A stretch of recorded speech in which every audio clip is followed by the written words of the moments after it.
So you've probably seen Iran in the headlines again. And it feels like we've seen this before, right? Protests, a collapsing economy, a brutal crackdown. But this isn't just a news story. It's really just the latest chapter in a 50-year cycle of resistance. We're going to break down that history to understand why this keeps happening and what, if anything, makes today different. When you see images like this one from Tehran, it's just the tip of the iceberg.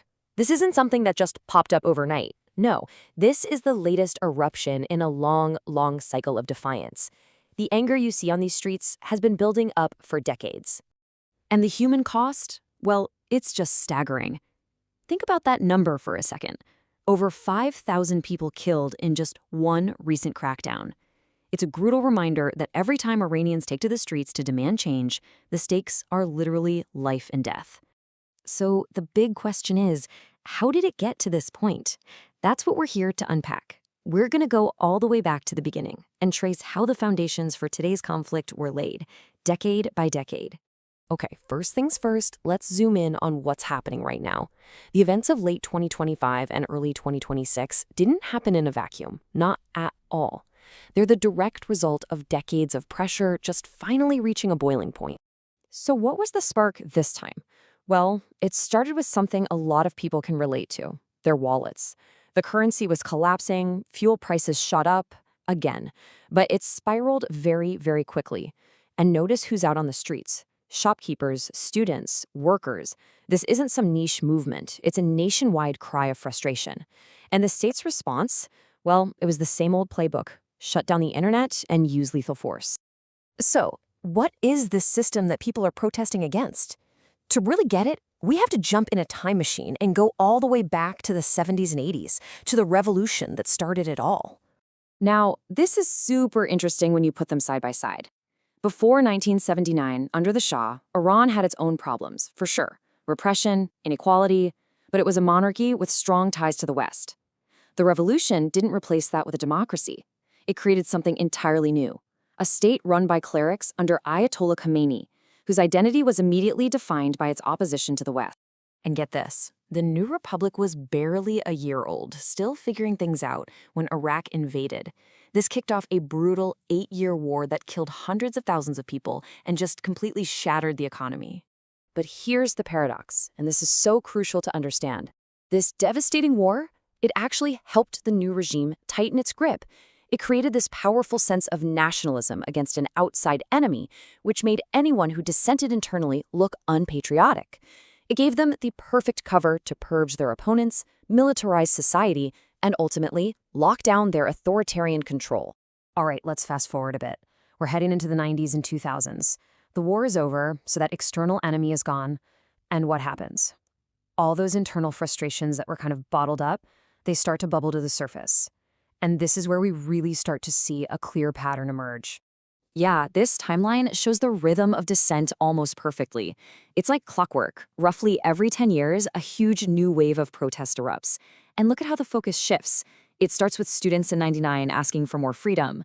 A decade later, you have the massive green movement over an election. By 2019, it's all about the economy. And then it just explodes in 2022 with the women-led Masa Amini uprising. Each protest learns from the last one, and the cycle just keeps on going.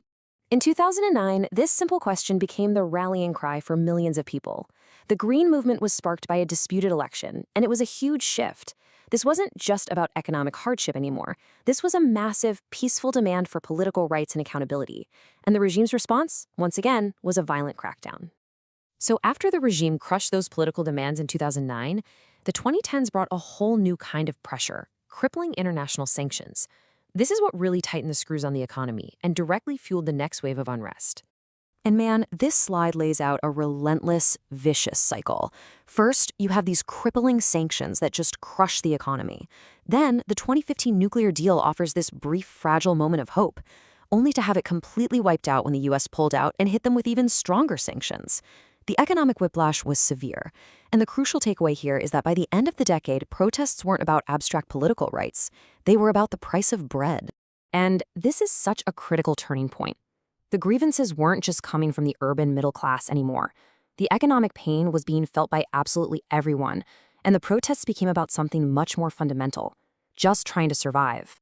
And that leads us right into the 2020s, where a new generation, led by women and young people, took the defiance to a whole new level.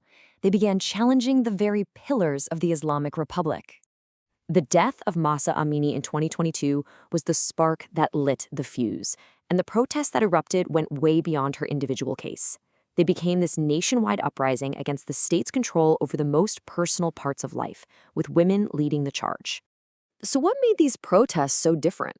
Well, look at this. They were led by women and young people. They were openly burning their hijabs, a direct public challenge to the state's ideology. And the slogans weren't vague. They were targeting the supreme leader himself, by name. It really felt like that psychological barrier of fear was starting to break down. Okay, so we've just traced 50 years of revolution, war, sanctions, and protest. Now, let's bring all of these threads together and finally answer that question we started with. Right.